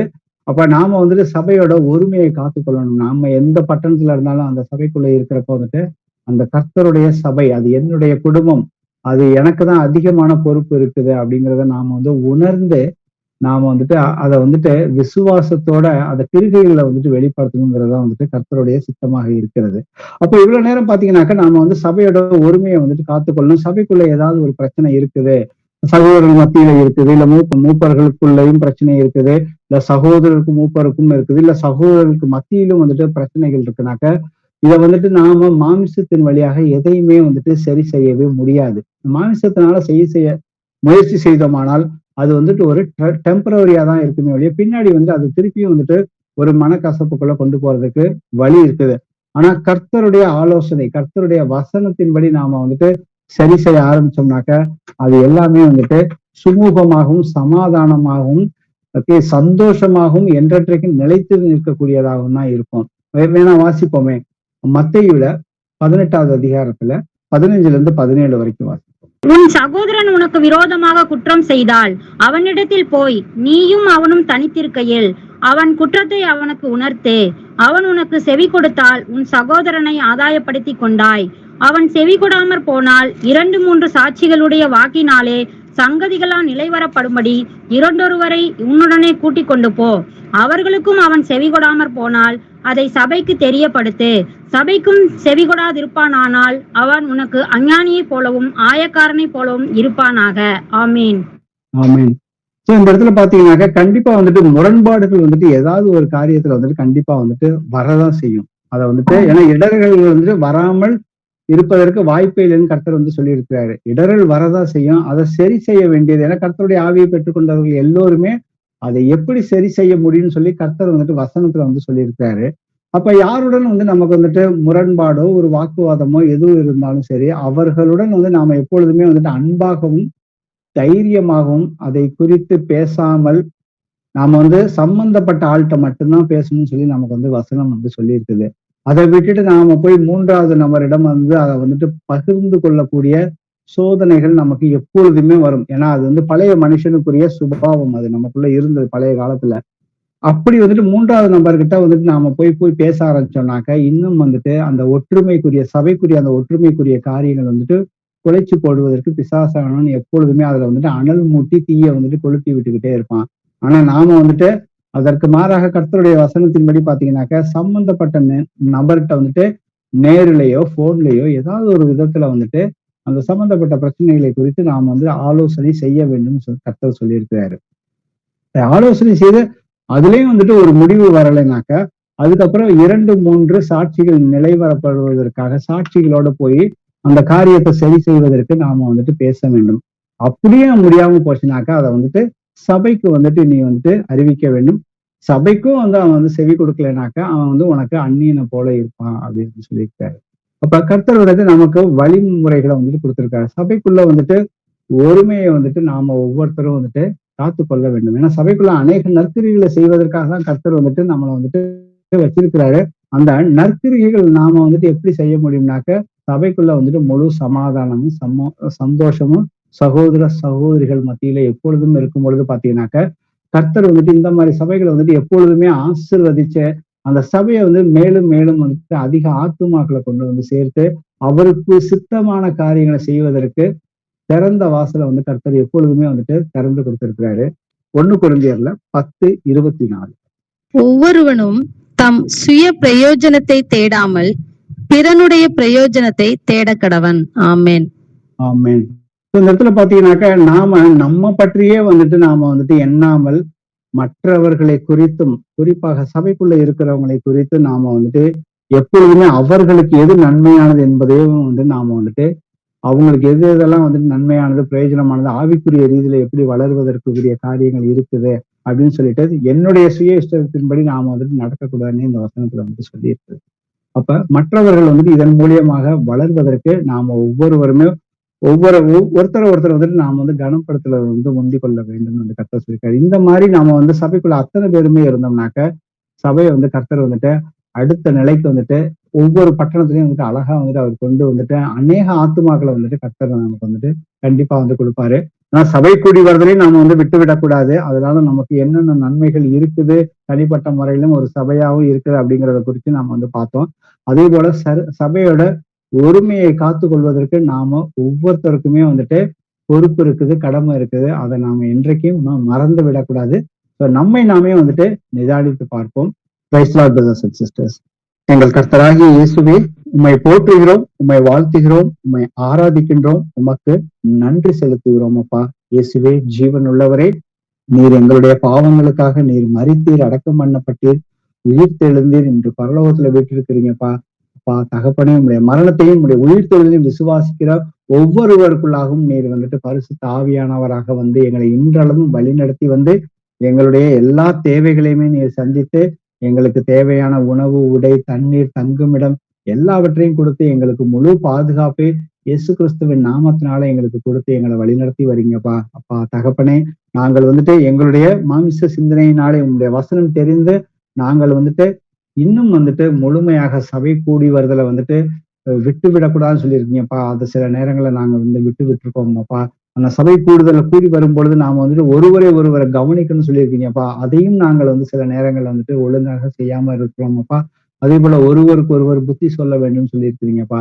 அந்த காரியங்களை எல்லாம் நாங்க வந்து முழுமையாக ஒன்று செய்யாம இருக்கிறோம். இல்லைனாக்கா எங்களுக்கு எப்படி செய்யணும்னு தெரியாம கூட இருந்திருக்கிறோம்ப்பா. அப்பா தகப்பனே, இன்னைக்கு உங்களுடைய வசனத்தை வந்துட்டு எங்களுக்கு வந்துட்டு காண்பித்து கொடுத்திருக்கீங்கப்பா. சபை கூடி வருதல் மூலியமாக எவ்வளவு நன்மையான காரியங்கள் இருக்குது அப்படிங்கிற காரியத்தையும் குறிச்சு கொடுத்திருக்கீங்க. அதே போல வந்துட்டு சபையோட ஒற்றுமையை வந்துட்டு எப்பொழுதுமே காப்பதற்கு ஒவ்வொரு அவயத்துக்குமே அந்தந்த பட்டணங்கள்ல இருக்க ஒவ்வொரு அவயத்துக்குமே வந்துட்டு பொறுப்பு இருக்குதுங்கிறத குறித்து நீங்க வந்து எங்களுக்கு வெளிப்படுத்திருக்கீங்கப்பா. எங்கள் எல்லோரையுமே நீங்க வந்துட்டு கிறிஸ்துவுக்குள்ளாக வந்துட்டு நாங்கள் நற்கிரிகளை எப்பொழுதுமே நாங்க வந்து செய்வதற்கு நீங்க வந்து உலக தோற்றத்துக்கு முன்னாவே எங்களை வந்து நீங்க வந்து ஆயத்தப்படுத்தி இருக்கீங்கப்பா. அதற்காக நாங்கள் நன்றி செலுத்துகிறோம். இதையெல்லாம் நீங்க வந்து எங்களுக்கு இன்னைக்கு வந்துட்டு உங்களுடைய ஆவியினாலே எங்களுக்கு உணர்த்தி எங்களை வழிநடத்தி வருவதற்கு கிருபைக்காக நாங்கள் உமக்கு நன்றி செலுத்துகிறோம் அப்பா. அப்பா, இந்த வசனங்களுக்கு விரோதமாக நாங்கள் ஏதாவது எந்த ஒரு காரியத்தினாலும் வந்துட்டு நாங்கள் வந்து தவறு செய்திருந்தால் எங்களுடைய எல்லா பாவங்களையும் நீர் தயவாய் மன்னிக்கும்படியாக இந்த நேரத்தில் ஜெபிக்கிறேன் அப்பா. இயேசுவே, இந்த சபை கூடுதல்ல இந்த ஆன்லைன் கூடுகளை கலந்து கொண்ட ஒவ்வொரு சகோதரனையும் சகோதரியும் அவங்க பிள்ளைகளையும் அவங்க குடும்பத்தாரையுமே இயேசு கிறிஸ்துவின் நாமத்தினாலே ஆசீர்வதிக்கிறேன் அப்பா. எங்களுக்கு பலவீனங்கள் அநேக உண்டு, உபத்திரவங்கள் உண்டுப்பா. அப்பா, இது எல்லாவற்றிலுமே உங்களுடைய ஆவியினாலே எங்களை வந்துட்டு நீங்க வந்து வழி நடத்துறீங்கப்பா. நாங்க எல்லாவற்றையுமே வந்து ஜெயம் கொள்வதற்கு எல்லா அதிகாரத்தையும் ஞானத்தையும் உங்களுடைய வசனத்தையும் எங்கள் ஒவ்வொருவருக்கும் நீங்க கொடுத்துருக்கீங்கப்பா. அதற்காக நாங்கள் உமக்கு நன்றி செலுத்துகிறேனப்பா. அப்பா, இந்த சபையார் அனைவருமே வந்துட்டு இனி வரும் நாட்கள்ல வந்துட்டு சபை கூடுதலை விட்டு விடாமல், அதே போல வந்து இவங்க வந்து நம்முடைய சத்திய வசனத்தை, ஜீவனுள்ள வசனத்தை, பாவத்திலிருந்து எப்படி விடுதலை ஆகக்கூடிய அந்த சுவிசேஷத்தை வந்து மற்ற எல்லோருக்குமே வந்து எடுத்து புறஜாதிகள் மத்தியில வந்து எடுத்து செல்வதற்கு இவர்கள் எல்லோருக்குமே வந்துட்டு நீங்க வந்துட்டு அந்த திறந்த வாசலை திறந்து கொடுக்கும்படியாக இந்த நேரத்தில் ஜெபிக்க என்னப்பா. அப்பா இயேசுவே, எங்களுடைய சபைக்கு, அந்த வீட்டு சபைக்கு எதிராக செயல்படுகிற எல்லா பொல்லாத சாத்தானையுமே பிசாசையுமே இயேசு கிறிஸ்துவின் நாமத்தினாலே எங்களை விட்டு வெளியே போய் என்று கட்டளை இடுகிறோம். இயேசுவே ஜீவன் உள்ளவரே, அப்பா நீங்க எங்க ஜெபத்தை கேட்டிருக்கீங்கப்பா. அதுக்கு அந்த ஜெபத்துக்கு எப்பொழுதுமே நீங்க பதில் கொடுக்குறீங்கப்பா. அதற்காக நாங்கள் உங்களுக்கு நன்றி செலுத்தி, எங்களுக்கு ஒவ்வொருத்தருக்கும் ஒவ்வொரு தேவைகள் இருக்குப்பா. சரீரத்துல பலவீனம் இருக்குப்பா. அந்த எல்லா பலவீனங்களையும் நீங்க வந்து எடுத்து போட வல்லவரப்பா. உங்களுடைய சரீரத்தின் காயங்கள்னால, தழும்புகளால நாங்கள் எல்லோருமே வந்து சுகமாகிறோம் என்பதை முழுமையாக விசுவசிக்கிறோம் அப்பா. இயேசு கிறிஸ்துவின் நாமத்தினால எங்களுடைய எல்லா ஜபங்களையும் எடுத்து கேட்கிறோம். ஜீவனுள்ள நல்ல பிதாவே, ஆமென். யாருக்காவது ப்ரேயர் ரிக்வெஸ்ட் அந்த சாட்சிகள் இருந்துச்சுனாக்க ஷேர் பண்ணுங்க. ஸ்கேன் பண்றதுக்கு எழுதி கொடுத்திருந்தாங்க பிரதர் டாக்டர். சொல்லுங்க. எனக்கு ட்ரீட்மெண்ட் முடிஞ்சு மறுபடியும் உடம்புல எங்கயா பறவை இருக்குதா இல்லையா, இன்னும் கால் மறுப்பு எல்லாம் போகலையே, வலிக்குதே, உட்காந்து எழுந்திரிக்க முடியும்னு சொன்னதுக்கு நீங்க போயிட்டு ஸ்கேன் எடுத்துவாங்கன்னு சொன்னாங்க பிரதர். மெட்ராஸ் எழுதி கொடுத்திருந்தாங்க. நான் வந்து எப்படி போவேன், எனக்கு எப்படி அந்த இடத்துல மெட்ராஸ் போய் ஒரு 20 வருஷத்துக்கு மேல இருக்கும் பிரதர். நானு இப்ப எப்படி நான் எங்கன்னு தெரிஞ்சு நம்ம போறது அப்படின்னு யோசனை பண்ணிட்டு என்ன பண்றதுன்னு தெரியலையே அப்படின்னுட்டு ஒரு யோசனையிலே இருந்துட்டு நம்ம சாவித்ரி சிஸ்டருக்கு போன் பண்ணேன் பிரதர். அதேதான் நானு ஏசப்பாட்ட, அப்பா எனக்கு எதுவும் தெரியாது, ஆனா நீங்க என்ன இட்டுட்டு வந்து எனக்கு நீங்க தான்ப்பா வழிநடத்தி கொடுக்கணும்ட்டு நான் ஜெபம் பண்ணிட்டு உக்காந்துட்டு யோசனை. உடனே சாவித்ரி அம்மா சிஸ்டர் தான் வந்தாங்க. அப்புறம் அவங்களுக்கு போன் பண்ணி இந்த மாதிரி போகணும் சிஸ்டர்னு சொன்னேன் பிரதர். அவங்க சரிங்க கூப்பிடுறேன்னுட்டு உடனே அவங்க கூட ஹாஸ்பிட்டல்ல வேலை செஞ்சவங்கள்ட்ட விசாரிச்சுட்டு நேரடிதான் வந்து அவங்க பதிவு பண்ணணும், அவங்களே தான் வந்து கொடுக்கணும், பதிவு பண்ணணும், அதுக்கு ஒரு லிஸ்ட் கொடுப்பாங்க வரதுக்கு ஸ்கேன் பண்றதுக்கு அப்படின்னு சொல்லியிருக்காங்க சிஸ்டர் பிரதர்.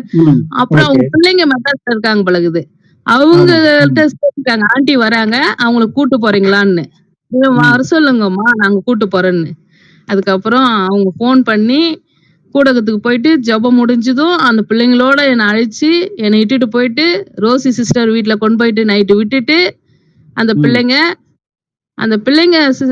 பிரதர், எனக்கு பிள்ளைங்க எப்படின்னா, எனக்கு இருந்தா கூட அந்த பிள்ளைங்க அப்படி பாப்பாங்களா என்னன்னு தெரியல பிரதர். எனக்கு அந்த பிள்ளைங்க அவ்வளவு அற்புதமா என்னை இட்டுட்டு போனாங்க பிரதர். எனக்கு என்ன தேவையோ எதா இருந்தாலும் சொல்லுங்க ஆண்டின்னு சொல்லி கூட்டிட்டு போயிட்டு அந்த இடத்துல அந்த சிஸ்டர் வீட்டுல விட்டு நீங்க இருந்து பாத்துன்னு போங்க ஆண்டி அப்படின்னு கேட்டுட்டு விட்டுட்டு அவங்க போயிட்டாங்க. ரோசி சிஸ்டர் அவங்க வீட்லயே என்ன அவ்வளவு அற்புதமா பாத்துக்கிட்டாங்க. காலையில அவங்க வீட்டுல ஒரு அந்த பிரதர் இட்டுன்னு வந்து என்ன பஸ் ஏத்தி விட்டு ஹாஸ்பிட்டலுக்கு அனுப்பிச்சிட்டு போன் பண்ணுங்க சிஸ்டர்ன்ட்டு போயிட்டாங்க பிரதர். ஒவ்வொருத்தரும் சொல்லுவாங்க பிரதர், நானு பிளாட்பாரத்துல உட்காந்து இருந்தேன், ஆஸ்பத்திரி ஓரம் படுத்துட்டு இருந்தேன், நான் பஸ் ஸ்டாண்ட்லயே படுத்துட்டு இருப்பேன், நான் என்ன பண்றதுன்னு தெரியல, எப்படி போறதுன்னு தெரியலன்னு சொல்லும் போதெல்லாம் நான் கண்ணீர் விட்டு ஆண்டவர்கிட்ட கேட்டேன் பிரதர். நானு எனக்கு யாரு, என் மகளை விட்டா எனக்கு கூட கூட்டு போறதுக்கு யாரும் இல்லை, நீங்க தான்ப்பா எனக்கு அப்படின்ட்டு நான் ஜெபம் பண்ண. ஆனா என்ன அற்புதமா கூட்டின்னு போனார் பிரதர். நாங்க ஒரு 5 பேர் விழுப்புரத்துல இருந்து எழுதி கொடுத்துருவோங்க, ஒவ்வொரு மூலையில இருந்து ஊருக்காரங்க. ஆனா 7ஆம் தேதி பதிவு பண்ணுங்க, நீங்க எப்படி 10ஆம் தேதி வந்து பதிவு பண்ணுங்கன்ட்டு 3 பேரும் வெளியே அமிச்சிட்டாங்க பிரதர். எனக்கு ஒரு ஆளு முன்னே பக்கம் மகாதேவி உள்ள வாங்கன்னு சொல்லி பதிவு பண்ணாங்க பிரதர். அதே மாதிரி ஸ்கேன் பண்ணும் போதும் பிரதர் எனக்கு எல்லாருக்கும் நம்மளுக்கு முன்னாடி போயிட்டாங்களான்னுட்டு அந்த ஸ்கேனுக்கே ஃபர்ஸ்ட் என்னதான் படுக்க வச்சாங்க, அந்த மருந்து ஊசி போட்டு பிரதர். அந்த மருந்து கொடுத்ததுமே உடம்பு ஃபுல்லா அது கிளியரா ஆகி அந்த ஸ்கேன் படுக்க வச்சு ஸ்கேன் பண்ணாங்க பிரதர். இது எனக்கு ஆண்டவர் ஒவ்வொரு இதுலயும் எனக்கு எடுத்துக்காட்டுங்கள, ஒவ்வொரு குடும்பத்துல ஒரு சகோதரியா ஒரு பிள்ளைங்க எல்லாம் எனக்கு, நான் கட்டண சபையில இருக்கும்போது கூட பிரதர் எனக்கு இவ்வளவு இது கிடையாது. எனக்கு போவேன், பைபிள் படிக்க தெரியாது, ஜெபம் பண்ண தெரியாது, வருவான் கொல்லுவான், அவ்வளவுதான் பிரதர் எனக்கு. ஆனா நான் நம்ம சபையில இந்த கூடகத்துக்கு வந்ததுல இருந்து என்ன ஒவ்வொருத்தரும் விசாரிக்கிறது, எப்படி இருக்கிற ஏதா இருக்கிறதுன்னு எனக்கு அவ்வளவு அற்புதமா, எனக்கு யாரு இல்லைன்னு சொல்லாத அளவுக்கு ஆண்டவர் எனக்கு எல்லாமே ஆயத்து பண்ணி கொடுத்துரு, ஒவ்வொரு வழியிலயும் நடத்தி கொடுக்குறாரு பிரதர். ஆண்டவருக்கு கோடி கோடி சோத்திரம், ஏசப்பாவுக்கு நன்றி செலுத்துறேன் பிரதர். நானு நன்றி. சோ கர்த்தரை நம்பி இருக்கிறவங்க, ஏன்னா பழைய ஏற்பாட்டுல பாத்தீங்கன்னாக்க கர்த்தர் வந்து இஸ்ரவேல் மக்களுக்கும் எகிப்தியருக்கும் வந்து உள்ள வித்தியாசத்தை காண்பிச்சார்ல. அவரை நம்பி இருந்தாங்க, அவரை கூவி அழைச்சாங்க. அதே போலதான் நீங்களும் இன்னைக்கு வந்துட்டு ஆவிக்குரிய இஸ்ரவேலரா இருக்கிறீங்க. சோ அதே போலதான் கர்த்தர் வந்துட்டு விடுதலை உங்களுக்கு வந்துட்டு வித்தியாசத்தை காட்டுறாரு. உங்க கூட வந்தவங்களுக்கு ஸ்கேன் பண்ண முடியல, கர்த்தர் உங்களை எல்லாத்துலயுமே வந்து அவரை நம்பி இருந்தனால உங்களை இங்க இருந்து கூட்டிட்டு போன விஷயத்துல இருந்து இன்னைக்கு இந்த சபை கூடி வருதலை குறிச்சு சபையை குறிச்சு, சபைங்கிறது நம்மளுடைய குடும்பம். அந்த குடும்பத்துல வந்துட்டு ஒவ்வொருத்தரும் எப்படி ஒவ்வொரு அவயமாக இருக்கிறோம், தாயும் சகோதரமாக இருக்கிறோம் அப்படிங்கறத பாத்தீங்கன்னா நீங்க இன்னைக்கு சொன்ன விஷயங்கள் எல்லாமே வந்துட்டு இன்னைக்கு அந்த அந்த வசனத்தோட அழகா வந்துட்டு ஒத்து போகுது. சோ அவரை நம்பி இருக்கிறவங்களை கர்த்தர் என்னைக்குமே வந்துட்டு கைவிட மாட்டாரு. ஆனா அவரை சார்ந்து இருக்கணும் எப்பொழுதுமே. அததான் இன்னைக்கு வந்து நீங்க வந்துட்டு அழகா வந்துட்டு சொன்னீங்க. உங்களுக்கு எல்லா நேரத்திலயும் வந்துட்டு கர்த்தர் வந்துட்டு விடுதலை கொடுத்திருக்காரு. அதே போல நீங்க அவரை நம்பி எல்லா காரியத்தையும் நீங்க வந்துட்டு ஒப்பு கொடுத்திருக்கிறீங்க. அதே போல உங்க வியாதிகள்ல இருந்து முழு விடுதலையை வந்துட்டு கர்த்தர் வந்து அந்த ரிசல்ட் மூலியமாக கொடுப்பாருங்கிறத நாங்க எல்லோருமே வந்துட்டு விசுவசிக்கிறோம். கர்த்தருக்கு வந்துட்டு கோடான கோடி நன்றிகளை ஏறெடுப்போம். திங்கட்கிழமை வர சொல்லிருக்காங்க பிரதர் ரிப்போர்ட் வாங்குறதுக்கு. அது நெகட்டிவா இருக்கணும்னு ஆண்டவர்கிட்ட எனக்கு எல்லாம் எது இல்லாத ப்ராப்ளம் தான் எனக்கு கொடுப்பாரு பிரதர். எதா இருந்தாலும் ஒரு காரியத்தை நம்ம விண்ணப்பம் வைக்கணும்ட்டு நான் விண்ணப்பத்தை ஜபத்துல வைக்கிறேன் பிரதர், எனக்கு நெகட்டிவா வரணும்னுட்டு. எங்கள் கர்த்தராகிய இயேசுவே உண்மை போற்றுகிறோம், உண்மை வாழ்த்துகிறோம், உமக்கு நன்றி செலுத்துகிறோம் அப்பா. இதோ சிஸ்டர் மகாதேவிக்காக நாங்கள் உமக்கு நன்றி செலுத்துகிறோம் அப்பா. அப்பா சபை என்பது என்ன அப்படிங்கறத குறிச்சு எங்களுக்கு சொல்லி கொடுத்தீங்கப்பா.